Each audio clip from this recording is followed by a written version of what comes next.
This is the Lone Creator YouTube. We hope this video helps. You start by choosing 2 colors and a simple legend so you can read the wall at a glance. Pick one color for plot, one for character. Once chosen, work through the manuscript and place 1/2-inch notes on lines with a clear verb or turning point. Make sure to write a single short phrase and the chapter number on each note so you can sort later.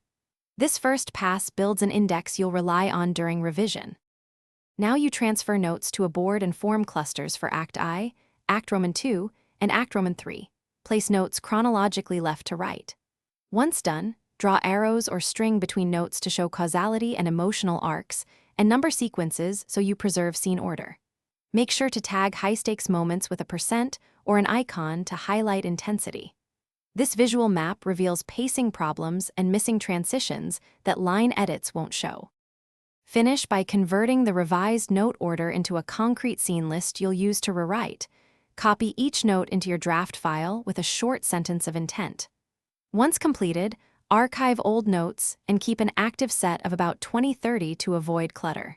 If you get lost, make sure to consolidate overlapping sticky notes into one decisive line that captures both beat and motive. This troubleshooting tip prevents contradictory directions. Thanks for watching. Consider subscribing if we helped you.